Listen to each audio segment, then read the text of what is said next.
Hi,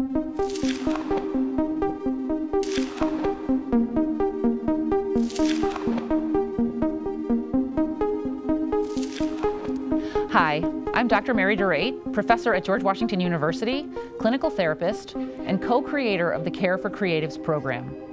Care for Creatives is a partnership between George Washington University and the Creative Affairs Office. It is meant to support creatives in their mental health journeys and to provide information and therapy for any creative who needs it through the Community Counseling Services Center at George Washington University.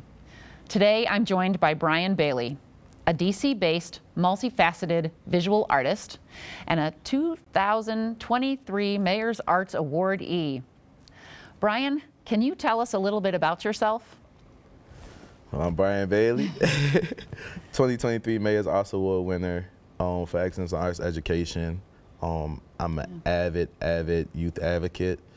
I'm a full-time artist. I'm an authentic artist. Mm-hmm. I am what I like to call a human, like a real human. Like no fraudulence or nothing like fake about it. It's just kind of being 100% my authentic self. Mm-hmm.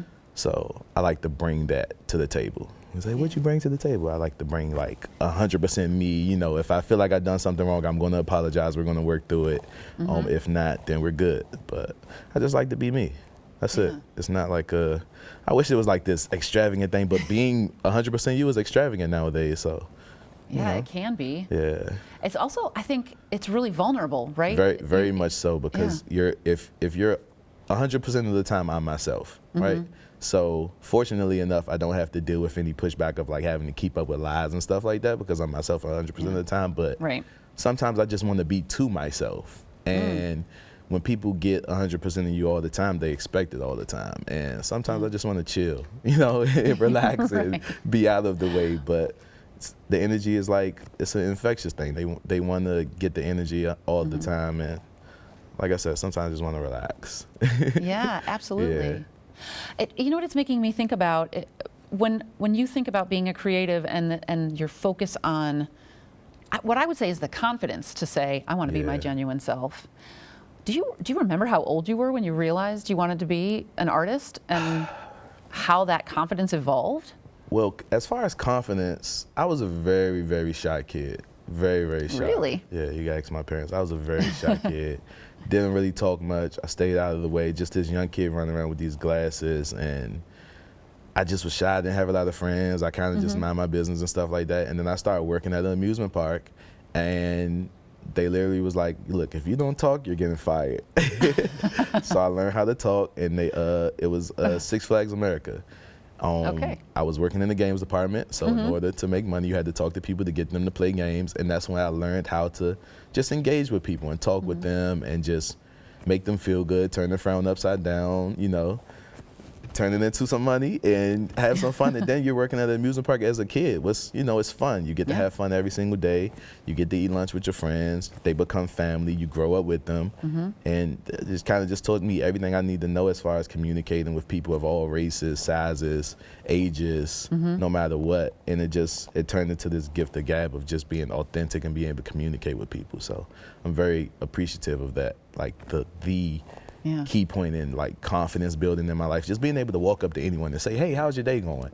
And be able to handle whatever they give me and turn the frown upside down. It's something I would never say I regret knowing. Yeah. You know, it's so interesting though to hear you say that you started out kind of shy and everyone was like, oh, he won't talk. And then do you feel like you found your authentic self, or do you feel like you searched and created who you are now because it was who you wanted to be? That's tough. That's why they pay you the big bucks. I feel like it found me, and I received it well. That's interesting. It found you, and you received it well. Yeah, because sometimes, like, I talk to a lot of artists, and they don't really know, like, how it is to communicate with people and stuff like that. But as far as me, when it comes to, like, finding my confidence and stuff like that, it really just came on to me, and I was just like, oh, okay, this feels good. Like, let's find out more about this. Let's see how how far it can go. And you can literally take it to the moon if you do it respectfully in the right way. You know, you're not like being pushy and rubbing up in people's faces and stuff like that. You're just kind of letting it flow, and if you're cool enough, it'll work. Like, it's all about the cool factor. You know, you got to be smooth. You can't just be running around here yelling at people and stuff like that. You got to be smooth and just chill out a little bit. But it's good to have. It's one of my favorite blessings, to be honest, just to be able to relax, chill, and people just love the energy because it's authentic. And I could yell at somebody and be like, you know what, you're right. I'm like, look, it's not because I want to yell at you. It's just that, like, look, we gotta, I know that you can do this. Like, let's just make it happen. So. Yeah. It sounds like you didn't really know yourself. Yeah. And then you were given an opportunity, and you made use of that opportunity, and you figured out who you wanted to be and who you were. Yeah. And when those two things connected, it was like, bam, I'm done. I know who I am, and it gave you that confidence to be your genuine self. Yeah, and there was some transition periods. Like there was time like between 17 and 19 when I was very arrogant. Like not as like I was respectful, but I wasn't as respectful to everyone as I should be. Like I would see my bosses at work, and I'd be like, "What's up, Mo?" and try to dap them up. And you know what I'm saying? When they're like, "Yo, you can't do that. That's the boss. Shake his hand." And I just didn't understand it because we're at the amusement park. Everyone should be having fun. Yeah. And I went to go get a job one time, and I went in the interview very confident, very arrogant, just talking my talk and knowing what I could provide for a company. And the guy was like, "We're not going to hire you. You don't know how to present yourself." And he actually gave me a book to read. It was How to Win Friends and Influence People by Dale Carnegie. Oh, yeah. That's a great book. And I read that book, and I was like, okay, there's another level to this communication and confidence. Like, there's a better way to pinpoint what people need from you. Yeah. And I took that, and it just sharpened the iron. Literally, it sharpened the iron, and it made me understand a little bit more of how to approach people and how to talk to certain groups of people and stuff like that. And it made it more genuine for me because I feel like I learned it. So not just, it found me, like we were talking about earlier. It found me, and I received it, and I added it to my repertoire. Yeah. Yeah, you were able to take it in. Yeah. And make use of it instead of feeling like, oh, that's a threat to me. This is valuable information, and Very I can much so. use it. Yeah, which not a lot of people, Brian, are able to do that. Exactly. And I was young too. I was like 19, probably 19 years old. Wow. A lot of experience at a young age. So. Yeah, you were precociously wise before your time. Yes. I like that word, precociously. Well, that'll be my new phrase for you, precociously wise. Yeah. I'm gonna add it to my bio. So when did you realize you wanted to be an artist, and how did that creative part of you come out? I was always creative, whether it be like fashion-wise, music-wise. It was always something about like bright colors that always made sense to me. Getting into art is like very, very recent for me, within like the past 3 years. Oh, wow. Yeah, I was dating a young lady. She set up a paint and sip at the crib, and I started painting, and I painted this beachfront. You know how you do like the little beachfront? And I was like, this looks good. It feels good. You get the chills, and you're trying to figure it out. I woke up the next day, and I went to Michael's, and I got a bunch of canvases and some paint, and I just started going at it. And it started feeling better and better and better and better and better.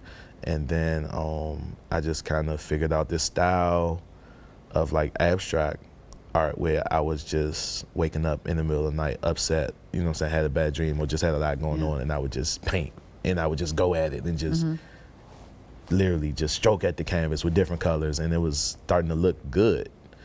And I posted it one day, and people received it. Like, people would see me out, and they would be crying over my artwork that I was just learning how to express myself and just get my emotions off. And I was like, wow, this feels good. Like, having it make me feel good and make other people feel good.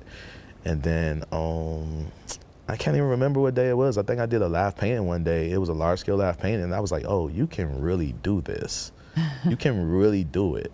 Yeah. And it just started working. Like, it was something I became extremely passionate about it, because like I said, it was making me feel good. It was relieving the stress. And it was just helping me just deal with everyday life. I go wake up 4 o'clock in the morning and paint until 9 o'clock in the morning, and take a nap and wake up and paint again. And just keep creating, and then being able to work with other artists and bring them on projects and walk them through like the communicative process and the confidence and stuff like that. Yeah. It just became this overarching world of like Brian Bailey in the DC art scene. It happened super fast, and I'm grateful. I'm super grateful. Yeah. Yeah, it's amazing. If I can, I would just say that what sounds interesting to me too is that this seems like another situation where something was offered to you, And I received it. and you received it. Exactly. Yeah. I'm very receptive. I learned that working at Six Flags is being receptive. When I first started working there, they promoted me in 2 months. I didn't want to get promoted. I wanted to work somewhere else. It was hot outside. I wanted to be in the AC. They're like, nah, you're a good kid. We should promote you. And I was a leader, supervisor, senior supervisor, full-time, you know, just receiving it, learning what I can, and making it the best that it could be for me. So that's exactly what it is. And that's why I really try to teach that to other artists too. Like, you have to receive. Like, you don't know everything. You have to sit and be a student sometimes and just take it and put it into your work, or learn how to deal with different corporations, or learn how to speak up for yourself when you need to speak up for yourself. And when you speak up for yourself, be respectful. You know, you don't want to turn the blind eye to somebody. You never know. Like, just find out what you like about a person and focus on that. Yeah. So. Yeah. You know, it's making me wonder, one of the things that people study all the time is like, what makes someone resilient? And just listening to you, it's like the word that's like standing out to me is how resilient you have been, and your ability to kind of receive things when they come to you. And can you pinpoint anything in your life that contributed to that for you, or? Life. Growing up as a young kid, like, I didn't have a troubled childhood, but just growing up like curious of like what the world has, like you have like drugs and, you know, regular child stuff growing up in the area and stuff like that. And then I started like working in the clubs and like the go-go scene, and then I started shaking hands with my friends, and then they would go down the street and they would die. I'm like, holy smokes. And it was happening like twice a month, once a month. And then you start to be like, okay, you know, you got something, you know, it's like you have to start to move a certain way. You have to become resilient to certain things, because, you know, tomorrow may be your day if you don't move correctly, or you don't portray yourself the right way. You don't stick your foot out there and act like you want to trip somebody up. You just got to relax. And it comes with the resilience. It's like, just relax, like, just chill out, you know. It'll work out if you're relaxed. Don't get too aggressive. Don't be too hungry. But just going through death and family stuff and stuff like that, it kind of, you not get used to it, but you see how bad it can get. So if it's not that bad, I'm okay. I've been through the fire. If I'm not through the fire, I am okay. So it's like, you know, I think about the good more than the bad. Even if it's something bad going on, I'm like, that ain't bad. I done been through worse than that. It's okay. Like, we'll be good. The house is not burning down. The house is not burning down. So. And I would guess, just having known you as short a time as I have, that even if the house was burning down, you would have something in you that said, you know what, I can survive this. Yeah, and trust me, insurance is going to take care of it.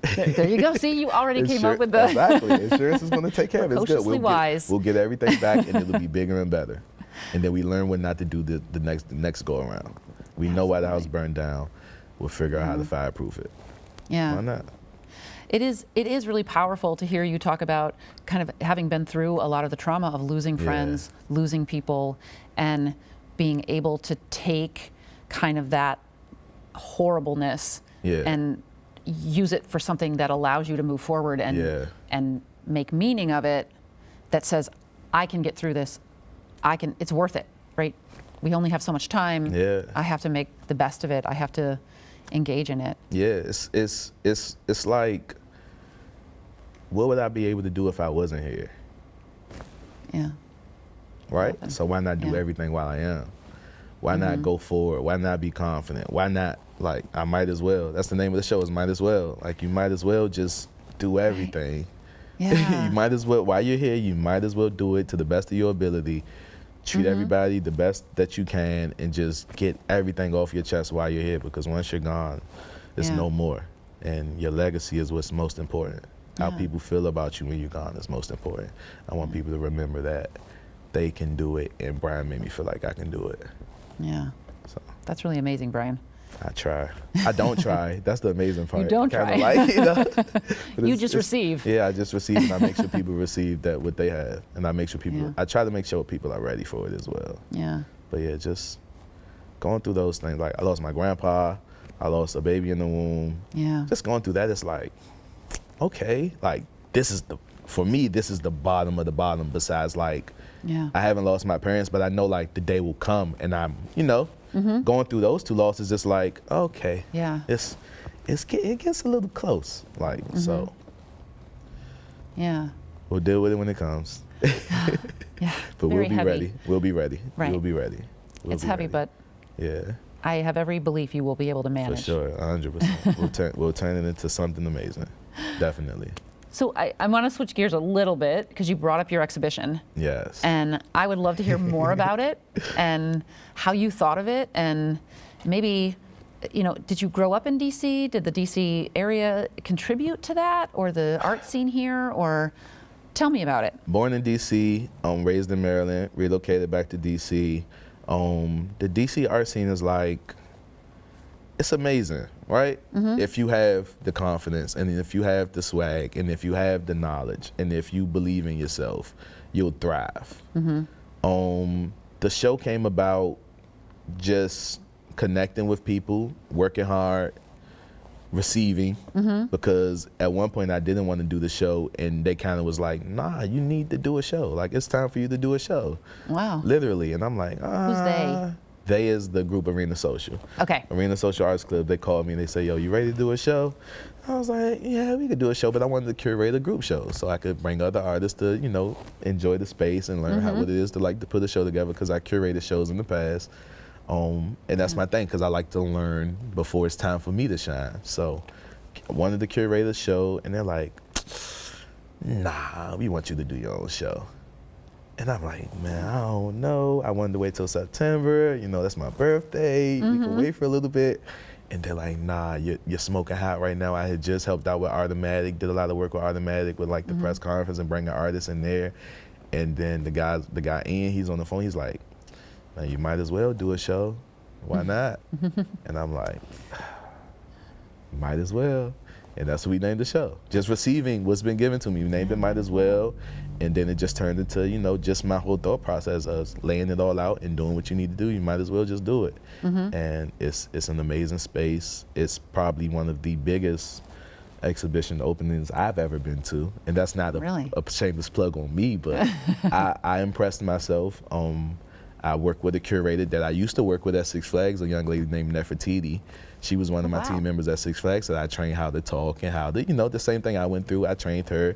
And we reconnected a couple months ago. She's an installer. She installs artwork for some of the largest museums in the area. And we connected, and she remembered me, I remember her, and she seen that I was doing art, and it just receiving and just letting it all just happens. And that's why I don't take it for granted, because I feel like it's working for a reason. Yeah. Even when I'm not trying, the phone will ring, or something will cross my path and be like, yo, we've been looking for you.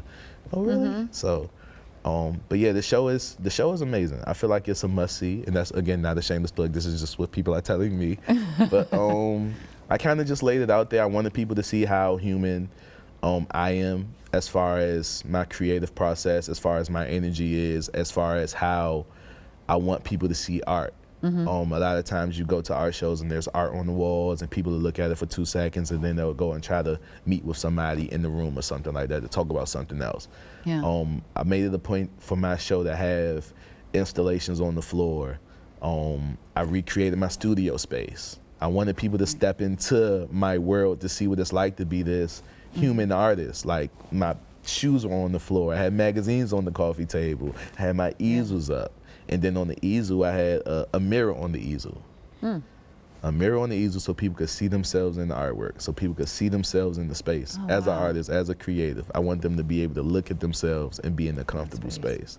Wow. And all the reviews I got from the show is that it was just an amazing vibe. Like, just energy.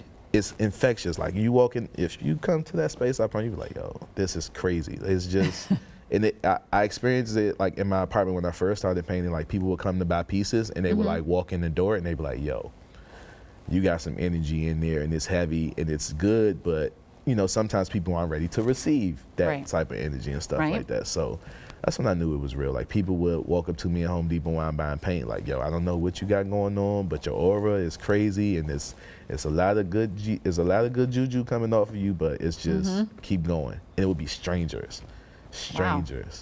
So I just poured that into the show. I feel like it was flawless. I feel like me and the team did flawless when it came to production. I feel like we received it, and I knew what it was going to do because I believe in myself. I knew I was going to put over 350 people in the building. Before I even did the show, I always told myself the first one is going to be massive. It has to be massive. It's the only way I know how to do things. The right way. I have to set the tone because, like I said, you go all in. You got to go all in. Why not? Yeah. So you have so many things going on. Yeah. You have a lot of irons in the fire. Yes. And you are doing the work that you got the Mayor's Arts Award for. Yes. And I want to hear a little bit about that. But I also can't help but ask you, like, how do you manage it all emotionally? Do you get anxious? Do you do self-care? What do you do? I just started self-care, but I feel like what helps me balance everything is that it's 100% me, right? Yeah. So if I'm upset, I'm upset. I'm gonna paint. You know, it's not like I feel like I don't have to like deal with it or the focus on dealing with it too hard because it's always 100% me. I understand that we go through emotions. I understand that some days I'm not going to feel like being bothered, and it's okay.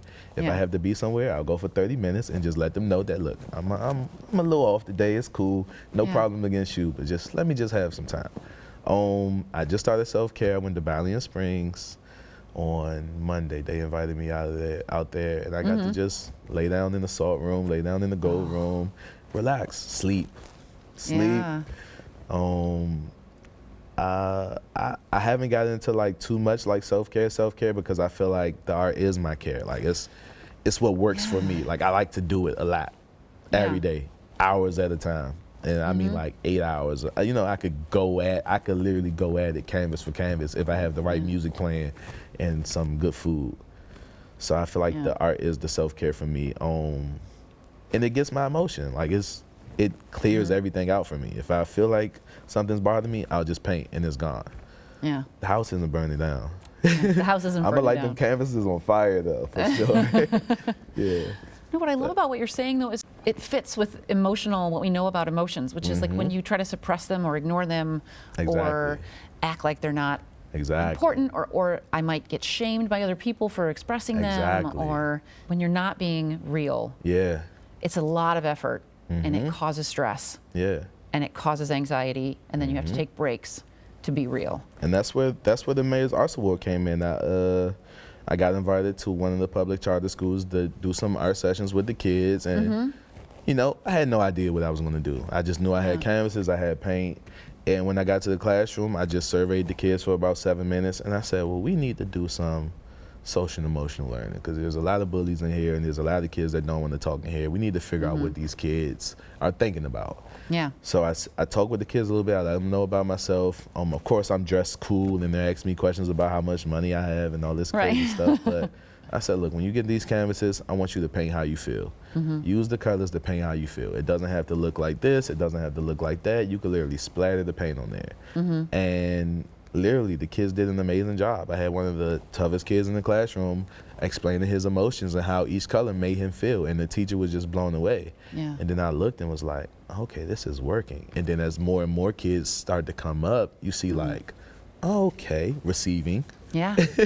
Receiving, and just watching these kids who wouldn't talk about what's going on at home or wouldn't talk about, oh yeah, I'm sad because my dog died. Yeah. And nobody in the classroom know your dog died. That's why you've been having that attitude picking on people. Right.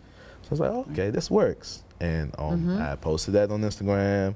School started hitting me up, and then over the summer, one of my artist friends, he owns a gallery in on the south side, the Caballeros Boys Club. His name is Dietrich. He connected me with a young lady that had a contract with DPR, And I got to go to over 40 or 50 campsites and work with over 850 kids doing the same thing. Wow, that's amazing. Social and emotional learning. And it was new kids every day. I would do 2 sites, 4 sessions a day for the whole summer. And it just worked. And people received it because it's like, oh, this guy is coming in for an hour and 20 minutes and he's getting the kids full attention. They aren't fighting, they're relaxing, they're expressing themselves, and then they get to take the information they get from the kids and help assess on how they deal with them during the camp, throughout the whole camp. And it just worked. As far as winning the Mayor's Arts Award, I didn't think I was going to win it because I'm such a new artist, but that's one of those receiving things. Like, you have to, you know, I'm a very confident guy, but when it comes to like winning big awards and stuff like that, this is my first rodeo. The winner of the 2023 Mayor's Arts Award for Excellence in Arts Education is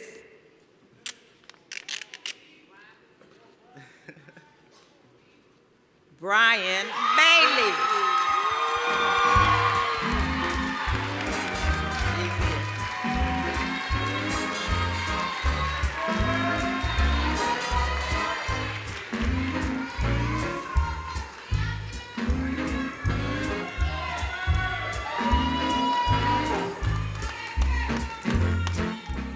That's all right.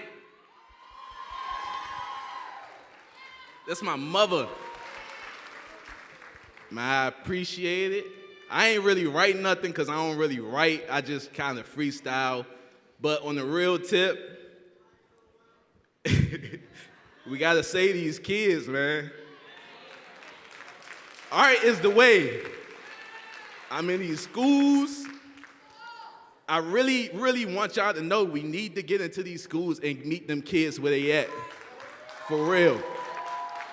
I'm in these classrooms for like an hour, 30 minutes, and these kids pull their heart out and start with us, for real. I appreciate it. Y'all know what it is, for real. That's all right. It was another turning point for me. Like, okay, they see you. Yeah. And it's happening. So I just kind of changed gears a little bit and just rev it up and get a little bit more aggressive with how much I work and how you know how I navigate the art world. Because now you win an award over top of some people that, you know, have been around for 10 plus years, right? Yeah. So, you know, you get your congratulations, you get your, you know, the other side of it. But the house is not burning down. I promise you that. The house is not burning down. 100%.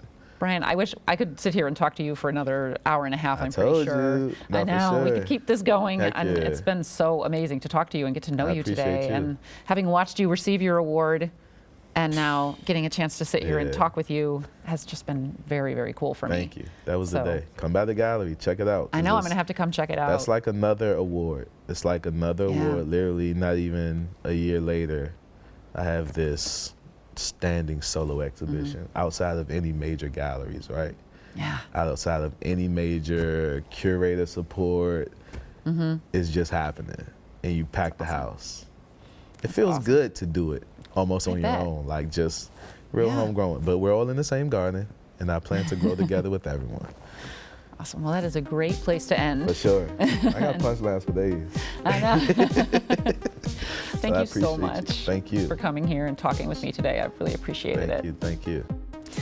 And I'd also like to thank Mayor Muriel Bowser and OCTFME Director LaToya Foster for their support for the Care for Creatives program.